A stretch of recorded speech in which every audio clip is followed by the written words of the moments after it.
جب چاہتے ہیں انہیں کھڑا کر دیا جاتا ہے، جب خان صاحب کو ڈرانا ہوتا ہے، جب انہیں آنکھیں دکھانی ہوتی ہیں. تو کبھی کسی میرے ایک دوست نے، صحافی نے کہا تھا کہ پاکستان میں جو ان کی حمایت کرتے ہیں وہ تو کرتے ہی ہیں، جو مخالفت کرتے ہیں وہ بھی انہی کے لوگ ہیں. تو میں آنکھوں سے سارے منظر دیکھ رہا ہوں. صدارتی نظام کی عجیب عجیب تشریحات پیش کی جا رہی ہیں کہ صرف سینٹ ہوگی اور جناب صدر کے پاس سارے اختیارات ہوں گے، صوبے گورنر چلائیں گے، ڈپٹی کمشنر اور کمشنر جو ہیں سارے فیصلے کریں گے. ایک عجیب تماشا ہے جو دیکھنے سے تعلق رکھتا ہے. پھر دوسری طرف یہ کہا جا رہا ہے کہ جناب یہ نظام مارچ میں سمٹ جائے گا. نظام تو سمٹے گا. عطا بندیال کی آمد کے بعد چیف جسٹس جو نئے آ رہے ہیں، میرا یقین ہے، میں بہت پہلے سے یہ بات آپ لوگوں کو بتاتا رہا ہوں کہ یہ عدلیہ بھی جائے گی، یہ پورا نظام بھی جائے گا اور قومی حکومت بنے گی. میرا ذاتی خیال تو یہ ہے کوئی صدارتی نظام نہیں آئے گا. صدارتی نظام کیسے لائیں گے؟ میں نے ان کے ایک آدمی سے پوچھا کہ اس کے لیے تو 2/3 میجارٹی چاہیے. تو ان کا جوتے ماریں گے، وہ سب ووٹ دے دیں گے، 18ویں ترمیم بھی ختم ہو جائے گی، سب کچھ ختم ہو جائے گا. اور یہ سب کھیل ایک ہی صوبے میں ہو رہا ہے. بلوچستان کا کوئی لینا دینا نہیں ہے، سندھ کا کوئی لینا دینا نہیں. اندرون سندھ تو بہت برا حال ہے، اتنا برا حال ہے کہ آپ تصور بھی نہیں کر سکتے. مگر سندھی کہتے ہیں کہ ہم کہاں جائیں، کسے ووٹ دیں. بالکل آپ لوگوں کو یہ بھی یاد ہوگا کہ میں نے اکثر کہا ہے کہ پیپلز پارٹی اندرون سندھ اب MQM ہے، کہ کوئی آپشن نہیں ہے ان کے پاس ووٹ دینے کا.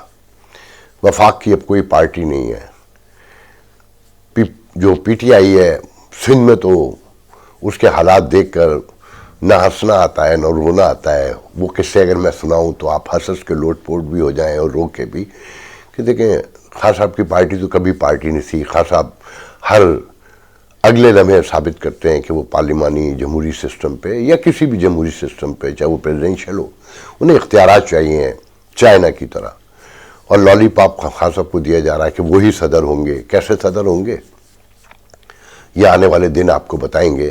میرا ذاتی خیال یہ ہے کہ کوئی نہیں رہے گا اور ان کی مرضی کے کچھ نئے لوگ آ جائیں گے نظام درست کرنے کے نام پر، اور نظام اور ٹوٹتا جائے گا کہ یہ نظام بکھرا ہی ایوب خان کے ماشاءاللہ میں تھا، صدارتی نظام تھا. پھر بھٹو صاحب بھی 1 سال صدر رہے، پھر ضیاءالحق 11 سال رہے، مشرف 9 سال رہے. اور انہی ادوار میں اگر نوٹ کریں ادارے ہمارے بکھرے، رشوت بڑھی. اچھا رشوت تو اب اس سوسائٹی میں جیسے عین فرض ہے نا اسلام کے جیسے اراکین ہیں، اسی طرح یہ رشوت ہو گئی ہے اب یہاں پر. پہلے تو کہا جا رہا تھا کہ 2-2.5 ہزار ارب روپے سالانہ لوٹے جاتے ہیں، مگر میرا خیال یہ ہے کہ 10 سے 15 ہزار ارب روپے لوٹے جاتے ہیں. آپ تصور ہی نہیں کر سکتے کوئی کام کروانے کا. بجلی کا کنیکشن ہو، گیس کا میٹر ہو، پانی ہو. سکھر میں 8 گھنٹے بجلی جاری تھی. کہا جاتا ہے کہ ان علاقوں جہاں جہاں کنڈے ہیں لگے ہوئے ہیں وہاں بجلی کی لوڈ شیڈنگ ہوتی ہے. بجلی کی پرائس بڑھ رہی ہے.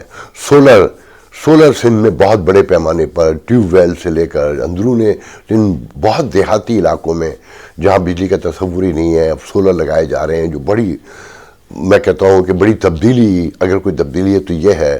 لاہور میں بھی سولر، مگر سولر کے حوالے سے بتا دوں کہ وہی لوٹ مار کہ وہاں امریکہ میں سولر کی گارنٹی 30 سے 40 سال کی ہے اور پینل جو ہیں وہ ڈیفرنٹ انداز سے جو ماہر ایکسپرٹ ہیں، جو انجینئر سولر کے، وہ لگا رہے ہیں.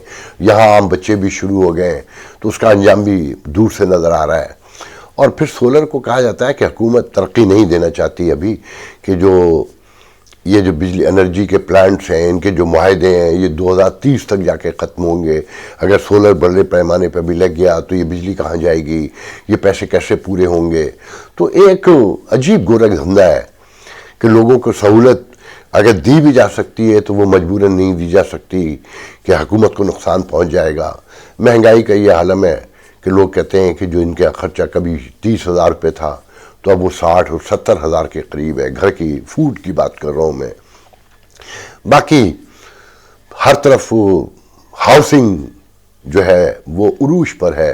بحریہ ٹاؤن، ہر طرف بحریہ ٹاؤن کے قصے ہیں، اس طرح کے اور پروجیکٹ ہیں. بحریہ ٹاؤن بہت دلچسپ، مجھے ایک بحریہ ٹاؤن کے رہائشی نے بتایا کہ میرے پاس ایک پیپر ہے جس پہ میرا نام اور ایڈریس لکھا ہے، نہ وہ ایل ڈی اے سے منظور ہے، نہ وہ کے ڈی اے سے منظور ہے، اور نہ وہ لیاری ڈیولپمنٹ اتھارٹی سے ہے، نہ ملیر ڈیولپمنٹ اتھارٹی سے ہے، نہ سندھ حکومت سے ہے، مگر ٹیکس بھی لیا جاتا ہے، وہاں بینک بھی ہیں، وہاں سڑکیں بھی ہیں، وہ اپنی بجلی خریدتے ہیں، مہنگے داموں بیچتے ہیں، وہاں پر جو رہنے والے ہیں وہ اپنی مرضی سے کوئی مزدور لا کے کام بھی نہیں کروا سکتے، ان کے ہی اپروو شدہ جو کانٹریکٹر ہیں کنسٹرکشن کے انہی سے آپ کام کر، مطلب ہر طرف سے ریاض ملک کو پیسے بننے ہیں، فائلیں بک رہی ہیں، مگر جو بلدیاتی ادارے ہیں، جو لوکل باڈیز ہیں، وہ ان کو کنٹرول نہیں کرتی، صرف وہ پیسے بھی فائلوں کے ریاض ملک کو جاتے ہیں۔ اچھا، میں نے بہت لوگوں سے گفتگو کر کے اندازہ لگایا ہے کہ یہ ان کا ادارہ ہے، بیسکلی ریاض ملک صرف اور صرف فرنٹ مین ہے، اور اب کہا جا رہا ہے کہ ریاض ملک اور جن کا ادارہ ہے وہ اسے پبلک کرنے جا رہے ہیں، اسٹاک ایکسچینج میں لا رہے ہیں کہ مسائل بڑھتے جا رہے ہیں، اسکینڈل بڑھتے جا رہے ہیں، عوام میں پریشانی بڑھتی جا رہی ہے۔ تو مجھے نہیں پتا کہ اس کی ڈیٹیلز کیا ہے، کیونکہ میں نے ابھی اتنا ہی سنا ہے۔ بہرحال ایک عجیب تماشا لگا ہوا ہے ہر طرف جو دیکھنے سے تعلق رکھتا ہے۔ جب بات کریں کہ یہ خطہ، جیسے میں نے بتایا نا، ہنوت ہو گیا ہے کہ 40 سال پہلے جیسے لوگ رہ رہے تھے ویسے ہی رہ رہے ہیں، تو فوراً جواب میں ہندوستان گھوم کر آنے والے کہتے ہیں وہاں جا کر دیکھو کہ وہاں کتنے برے حالات ہیں، کہ غربت کو اگر سمجھنا ہو تو ہندوستان جانا چاہیے۔ تو انہی پروگرام میں بتایا گیا ہے کہ یہ سب ایک ہیں، ان میں کوئی تبدیلی نہیں آئی ہے۔ وہاں 70 سال کی جمہوریت کے بعد مذہب پر ویل کر رہا ہے، مودی، جن سنگھی، آر ایس ایس، اور جو آپ کے سامنے ہے انٹرنیشنل میڈیا ان کے بارے میں جو بتا رہا ہے وہ بھی آپ کو پتہ ہے۔ تو یہ سب ایک ہیں، یہ بیرونی حملہ آوروں کو استقبال کرنے والے لوگ ہیں، آپس میں ایک دوسرے کی حکمرانی کو تسلیم نہیں کرتے، انارکسٹ ہے نا، کہ طاقت کو میں اپنے بھائی کی طاقت کو، اپنے جمہوری طاقت کو ماننے کو تیار نہیں ہوں، مگر باہر سے کوئی آ جائے تو ہم سرنگوں ہو جاتے ہیں، ہم کورنش بجا لاتے ہیں۔ ایک تاریخ ہے ہماری۔ تو معاملات دیکھیں کہاں جاتے ہیں، یہ صدارتی نظام کا شوشہ۔ اچھا دیکھیں، صدارتی نظام کے شوشے کو ٹویٹر پر اگر آپ دیکھیں تو جو ان کے پیٹ ٹرولر ہیں، ارشاد بھٹی جیسے، عمران ریاض، ایک ساتھ انہوں نے ٹویٹ کیے کہ صدارتی نظام، عمران خان صدر پاکستان۔ اچھا میں اس میں مختصراً بتا دوں کہ یہ ہمارے ایک دوست ہیں نیو یارک، آج کل تو واشنگٹن میں رہتے ہیں، کبھی نیو جرسی میں رہتے تھے، دبیر ترمذی، جو خان صاحب کے بچوں اور ان کی بھی سابقہ وائف جمائمہ کے نام پر ایک اقدار کے نام سے آرگنائزیشن چلاتے ہیں، جو انڈیا میں بھی کام کرتی ہے، جس میں انڈینز بھی شامل ہیں، یونائٹڈ نیشن کے ساتھ مل کے بھی کام کرتی ہے۔ انہوں نے یہ چند سال پہلے صدارتی نظام کا شوشہ چھوڑا، اور انہوں نے مجھے بہت پہلے بتا دیا تھا جب سپریم کورٹ میں پٹیشن گئی تھی صدارتی نظام کی، جو احمد رضا قصوری وغیرہ لے کر گئے تھے، جو ڈکلائن بھی ہو گئی۔ انہوں نے بتا دیا تھا کہ دیکھیں ہم سپریم کورٹ جا رہے ہیں اور یہ ہوگا اور یہ ہوگا، تو انہوں نے یہ شوشہ چھوڑا تھا، اور اب مجھے نہیں پتا، دیکھیں اصل بات کیا ہے کوئی نہیں جانتا، مگر نظر یہ آ رہا ہے کہ وہ سب کو لالی پاپ دے رہے ہیں اور انتشار کو بڑھا رہے ہیں۔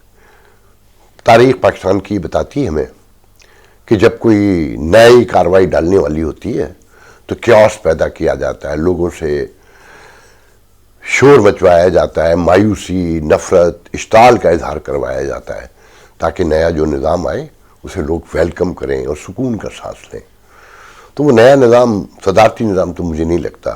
میں صدارتی نظام کا بہت بڑا حامی ہوں، کیونکہ میں جہاں رہتا ہوں وہاں صدارتی نظام ہے، میں اس کی اچھائیوں سے، میں اس کی کارکردگی سے بہت واقف ہوں، اس میں خامیاں بھی ہیں، مگر یہ صدارتی نظام نہیں جو کسی عدالت کے ایک فیصلے سے یا پارلیمنٹ میں زور زبردستی سے اور ایک پہلے سے ناکام آدمی کو صدر بنا کر سامنے لا کر کھڑا کر دیا جائے۔ یہ ایک طویل بحث ہے، میں اس میں ابھی نہیں پڑھوں گا۔ آج کے لیے بس میں اتنا کہوں گا کہ یہ جو میرے ملک میں ٹیکسز میں ڈیلس کے پاس جو واقعہ ہوا ہے، یہودی سینیگاگ میں جو ایک پاکستانی وقار اکرم ملک صاحب جو گھس گئے اور عافیہ صدیقی کی رہائی کے حوالے سے انہوں نے جو مطالبات پیش کیے، اس کا نقصان امریکن پاکستانیوں کو پہنچے گا، اور مجھے معلوم ہے کہ اس میں امریکن پاکستانیوں کا بھی جانے انجانے میں ایک حصہ ہے۔ پچھلے دنوں ایک ہیوسٹن میں ڈیلس میں سے ہیوسٹن گیا، جس ہوٹل میں ٹھہرا ہوا تھا، تو وہاں کوئی دوست مجھ سے ملنے آئے ہوئے، تو وہیں پر ایک تقریب ہو رہی تھی۔ پتہ چلا کہ جنہیں عافیہ صدیقی کی رہائی کے حوالے سے پاکستان سے کوئی جسٹس، ریٹائرڈ جسٹس آئے ہوئے ہیں اور کمیونٹی کو جمع کیا ہوا ہے۔ تو مجھے بھی کہا گیا کہ آپ بھی وہاں چلیں۔ میں کہا نہیں، میں نہیں جاؤں گا۔ ریاست سے ریاست ٹکر لیتی ہے، اور ریاست کے پاس ہی لیجیٹیمیٹ پاور ہوتی ہے طاقت کے استعمال کی۔ عافیہ صدیقی کے حوالے سے میں اتنا کہوں گا کہ میرے علم میں ہے کہ وہ ملوث تھیں۔ میرے پاس ثبوت موجود ہیں، چھوٹا سا ثبوت جاتے جاتے دے دوں کہ حسین حقانی ایمبیسڈر تھے، پیپلز پارٹی کی حکومت پہ شدید دباؤ تھا عافیہ صدیقی کے حوالے سے، اور آپ لوگوں کو یاد ہوگا کہ پیپلز پارٹی نے ہی پہلا وکیل کیا تھا۔ تو حسین حقانی ڈیٹینشن میں مل کر ڈیلس میں ہی عافیہ صدیقی سے باہر نکلے، تو انہوں نے مجھے فون کر کے کہا کہ یار یہ بڑی عجیب عورت ہے، میں تو حیران رہ گیا ہوں۔ مجھ سے کہتی ہے کہ حقانی اوباما ایڈمنسٹریشن سے بات کرو، میں ہوں وہ جو اوباما کو اور ایڈمنسٹریشن کو بٹھا سکتی ہے ملا عمر کے ساتھ اور اسامہ کے ساتھ۔ تو میں نے حسین حقانی کی بات پہ اس وقت ٹرسٹ نہیں کیا، یہ سوچ کے کہ ان کی حکومت پہ شدید دباؤ ہے، تو وہ اس طرح کی خبروں سے کوئی فائدہ لینا چاہتے ہیں، عوام کو بتانا چاہتے ہیں۔ میں اوائڈ کر گیا۔ مگر جب عدالت میں نے چیختے ہوئے جج کو مخاطب کرتے ہوئے عافیہ صدیقی کو خود سنا کہ جج listen to me, I am the person who can bring Osama and Mullah Omar on the table, just listen to me, keep up, یعنی کہ وہ شور مچا رہی تھیں بڑے پیمانے پہ۔ تو میرے کانوں سے دھواں نکلا، اور میں نے کہا کہ میں نے حسین حقانی پہ شک کر کے اچھا نہیں کیا تھا، بہت بڑی خبر میں نے مس کی تھی، اور اس وقت وہ بہت بھی بڑی خبر تھی، کیونکہ بعد میں تو جب وہ عدالت میں چلا کر کہہ رہی تھی تو پورا انٹرنیشنل میڈیا موجود تھا، وہ سب سے بڑی خبر تھی ویسٹرن ورلڈ کی۔ تو یہاں یہ چورن بیچے جاتے ہیں، اور پاکستانی جو اوورسیز میں ویسٹرن ورلڈ میں جن سے آپ $30 بلین بھی لیتے ہیں وہ مڈل ایسٹ کو ملا کے، مگر آپ ان کی زندگیاں تنگ کر رہے ہیں۔ یہاں سے لوگ جاتے ہیں، خاص لوگ جو عافیہ صدیقی کے مقدمے کے حوالے سے وہاں سیمینارز کرتے ہیں، بٹھاتے ہیں، وہی لوگ ہیں جو اوورسیز پاکستانی رہتے سیالکوٹ میں، مگر اوورسیز پاکستانی ووٹ کے لیے عدالتیں وہ جاتے ہیں جن کا کوئی لینا ہے نہ دینا ہے۔ تو یہ ایک ایسی کالونی ہے کہ آپ کہیں بھی چلے جائیں، یا آپ کا پیچھا کرتے رہتے ہیں کہ آپ ان کے دائرے اختیار سے باہر نہ نکل جائیں۔ میں اس سے زیادہ آج نہیں کہوں گا، طویل ویڈیو نہیں کروں گا، بتدریج آپ کو سناتا رہوں گا قصے، اور جلدی واپس پہنچ جاؤں گا۔ دعا کہ میں ساتھ خرید کے واپس پہنچ جاؤں۔ انشاءاللہ آپ سے بات ہوگی۔ اللہ حافظ۔